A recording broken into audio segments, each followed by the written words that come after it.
नमस्कार बच्चों, सहनशीलता इस कविता में फिर से एक बार आपका स्वागत है। आज हम सुगम भारती पाठ्यपुस्तक से पाठ क्रमांक 14 पढ़ने जा रहे हैं, जिसका शीर्षक है सहनशीलता। सहनशीलता इस कविता का यह सेशन क्रमांक 2 है। सहनशीलता यह रामधारी सिंह दिनकर द्वारा लिखित कुरुक्षेत्र के 3 सर्ग शक्ति और क्षमा से लिया गया एक काव्यांश है। अब हम देखते हैं कविता के अगली पंक्तियों में श्री कृष्ण युधिष्ठिर को क्या समझा रहे।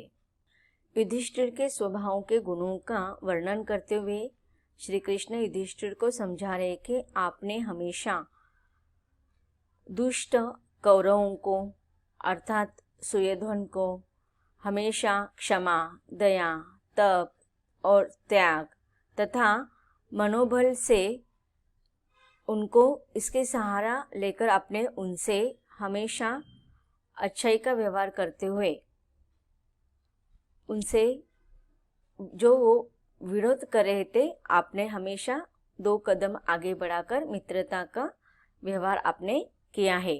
लेकिन उन दुष्ट कौरवों ने आपके इस क्षमाशील भावनाओं को आपकी कमजोरी समझकर आपको कायर समझ बैठे हैं। तो अब आपको क्या करना है? उनके सामने आपके शक्ति को, आपके सामर्थ्य को, आपके बल को दिखाना है। हमें क्षमा किसे करना चाहिए कि अगर जो सामने वाला व्यक्ति अगर उसके सुयोग्य होगा तो ही हमें उनके प्रति दया भाव, क्षमा की भावना दिखानी चाहिए। यह समझाते हुए उन्होंने कहा कि अगर सांप जहरीला होता है और अगर जहरीला सांप न काटते हुए आगे बढ़ता है तो हमें उसे कमजोर नहीं समझना चाहिए, बल्कि हमें उसका उपकार समझ लेना चाहिए कि हमें उसने काटा नहीं।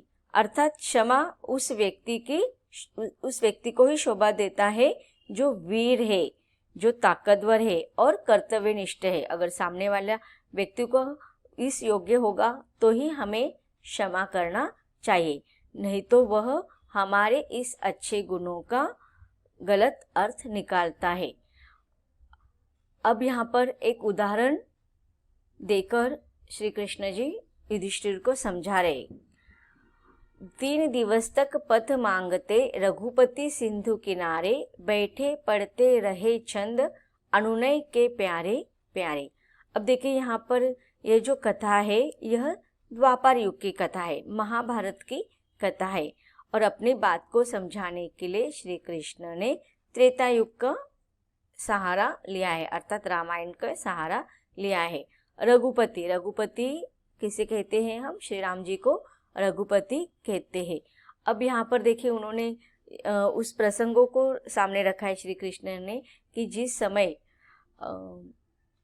सीता का हरण हो गया था और सीता का हरण होने लंका में जब रावण उसको लेकर जाते हैं तो लंका में सीता के खोज में जाते समय युद्ध करने के लिए, ललकारने के लिए या सीता को लाने के लिए जब श्री राम आगे बढ़े थे तब लंका के बीच में एक जो सागर था वह बीच में आ गया था और इस कारण श्री राम जी को आगे जाने के लिए रास्ता नहीं मिल रहा था। तो उस समय श्री राम ने उस सागर से बहुत विनम्रता के साथ व्यवहार किया। तो इसका यहाँ पर कवि उदाहरण दे रहे कि 3 दिवस तक पथ मांगते रघुपति सिंधु किनारे। सिंधु अर्थात सागर, सागर के किनारे या समुद्र के किनारे श्री राम बैठकर 3 दिवस तक पथ मांगते रहे, अर्थात मार्ग मांगते रहे, रास्ता मांगते रहे कि आगे जाने के लिए, लंका तक पहुंचने के लिए सागर से, समुद्र से श्री राम जी विनती कर रहे थे। कितने दिनों तक? 3 दिवस तक। 3 दिन तक श्री राम ने समुद्र से क्या किया? पथ मांगा, रास्ता मांगा। बैठे पढ़ते रहे छंद अनुनय के प्यारे प्यारे प्यारे। 3 दिवस तक श्री राम ने समुद्र से बहुत विनती की, बैठे पर उनके सामने छंद पढ़ते रहे अर्थात प्रार्थना उनके सामने गाए, अनुनय अर्थात विनम्रता के छंद गाए, विनम्रता के काव्यांश उन्होंने गाए, प्रार्थना की। लेकिन समुद्र, देखते हैं आगे पंक्ति में कवि बता रहे हैं श्री कृष्ण के माध्यम से क्या सागर ने अर्थात समुद्र ने श्री राम को मार्ग दिखाया, मार्ग दिया लंका तक पहुंचने के लिए। इसका वर्णन कवि अगले कविता के काव्यांश में करे। लेकिन उत्तर में जब एक नाद भी उठा नहीं सागर से, उठी अधीर धधक पौरुष की आग राम के शर से। अब देखिए 3 दिन तक लगातार श्री राम ने समुद्र से विनती की, प्रार्थना के गीत गाए, प्रार्थना के छंद गाए, विनम्रता से व्यवहार किया। लेकिन इस 3 दिन तक लगातार विनम्रता करने के बाद भी एक नाद भी अर्थात एक स्वर भी उठा नहीं सागर से, कि सागर के द्वारा, समुद्र के द्वारा श्री राम जी के 3 दिन के विनती को किसी भी प्रकार का प्रतिसाद नहीं मिला। अर्थात समुद्र ने किसी भी प्रकार का उत्तर या जवाब श्री राम को नहीं दिया। उस समय क्या हुआ, फिर श्री राम जी का धैर्य का बांध टूट गया, उनको गुस्सा आया, क्रोध आया, उठी अधीर धधक पौरुष की आग राम के शर में। तो अब देखिए राम के उस समय उन्होंने 3 दिन लगातार उनसे विनती की, विनम्रता की, लेकिन सागर ने किसी भी प्रकार की प्रतिक्रिया नहीं दी। तो उनके मन में, उनके हृदय में पुरुषता, कर्तव्य निष्ठता का, उनके साहस का, उनके धैर्य का साहस उनके मन में धधकने लगा, जागृत हो गया। किसके? श्री राम के। आग राम के शर से, शर अर्थात बाण। तो उन्होंने क्या किया, अब देखिए यहाँ पर चित्र में भी दिखाई दे रहा है, धनुष निकाला और उस पर प्रत्यंचा लगाई। और जब अब समुद्र को पता चला गया, उनका श्री राम का क्रोध उनको दिखाई देने लगा। किसको? समुद्र को। देखो यहाँ पर समुद्र दिखाई दे रहा है, सागर दिखाई दे रहा है। जैसे ही राम ने क्या किया, धनुष पर प्रत्यंचा लगाई और उनका धीरज खो गया और उन्होंने अपनी वीरता समुद्र के सामने दिखाना आरंभ कर दिया। तो उस समय सिंधु देहधर त्राही त्राही करता आ गिरा शरण में, चरण पूज दासता ग्रहण की बंधा मूड बंधन में।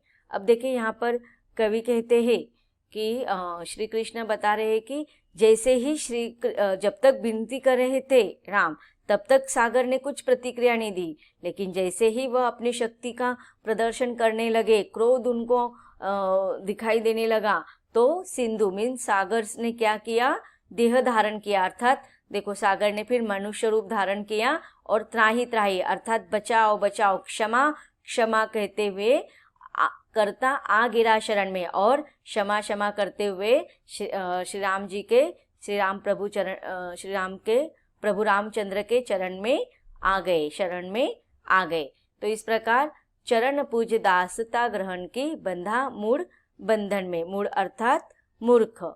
तो राजा के क्रोध जब आ गया, श्री राम जी को जब राम को क्रोध आ गया, तो समुद्र ने क्या किया, अपना रूप दिखा दिया और क्षमा याचना करने लगे।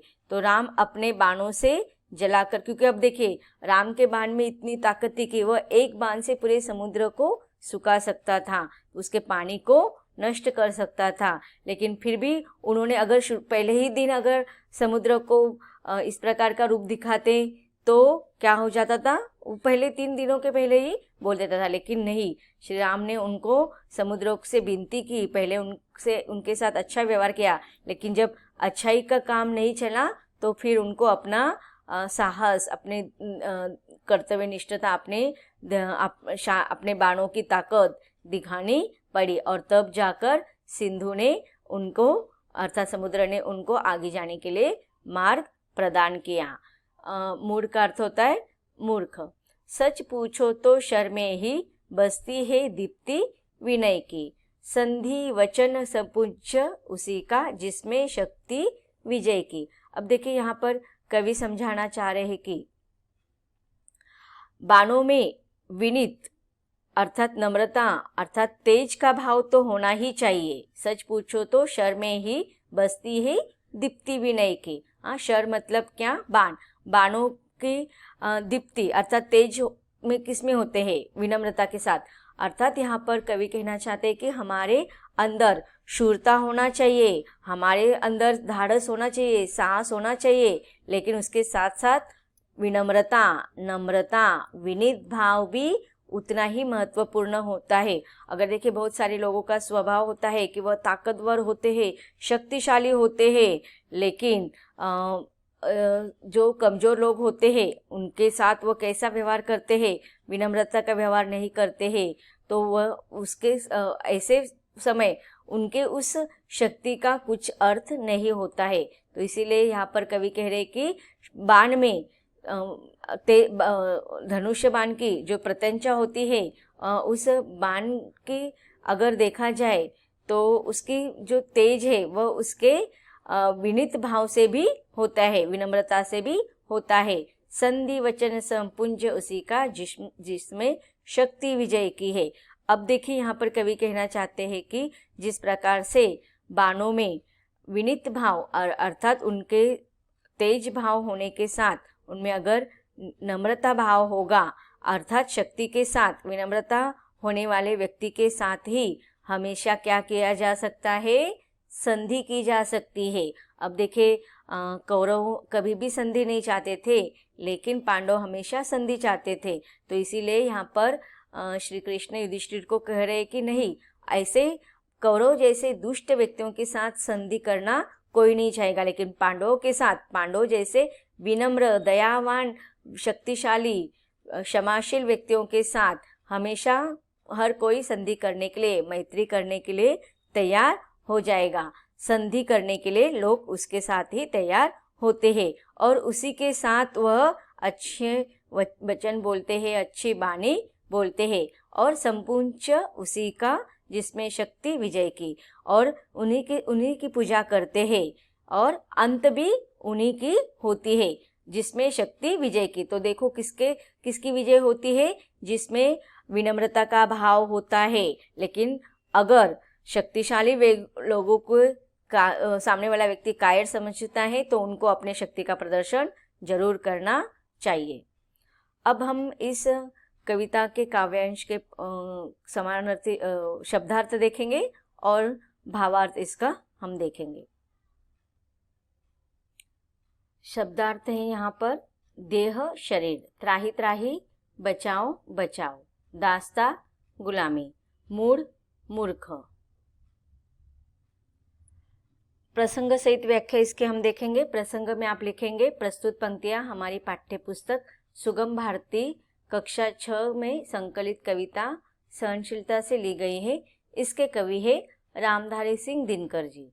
कवि ने महाभारत के प्रसंगों को लेकर युधिष्ठिर की सहनशीलता का परिचय दिया है। श्री कृष्ण युधिष्ठिर को समझाते हुए कहते हैं कि तुमने तो हमेशा ही दया, क्षमा, तप, त्याग और मनोबल का सहारा लिया, किंतु सुयोधन अर्थात दुर्योधन पर इसका कोई असर नहीं पड़ा। अब इसकी व्याख्या देखते हैं। राम 3 दिनों तक समुद्र की पूजा कर उससे रास्ता देने के लिए आग्रह करते रहे, लेकिन समुद्र अनसुनी करता रहा। आखिरकार राम की सहनशीलता खत्म हो गई। वे क्रोधित हो उठे। जब क्रोध में आकर उन्होंने समुद्र को जला देने के लिए अपना धनुष उठाया, तब वही समुद्र त्राही त्राही करते हुए राम के चरणों में गिर पड़ा। उसने सदा के लिए राम की दास्ता स्वीकार कर ली। इसलिए श्री कृष्ण ने युधिष्ठिर को समझाते हुए कहा कि उसे भी अब सहनशीलता छोड़नी चाहिए और अपने शत्रु के सामने अपना असली रूप दिखाना चाहिए। तो बच्चों, इस सहनशीलता, इस काव्यांश से या इस कविता से हमें कवि क्या संदेश देना चाहते हैं कि क्षमा किसी सुपात्र को ही शोभा देता है। आप अगर किसी भी दुर्जन व्यक्ति को क्षमा करते हैं तो वह आपको कमजोर समझता है। क्षमा देने का अधिकार केवल सुयोग्य, सक्षम, शक्तिशाली को ही होता है। कमजोर व्यक्ति क्या इसके महत्व को समझेगा। तो यहाँ पर कमजोर व्यक्ति कौन है? दुर्योधन। और यहाँ पर युधिष्ठिर के सहनशीलता इस गुण को वर्णन किया है। यह कविता यहीं पर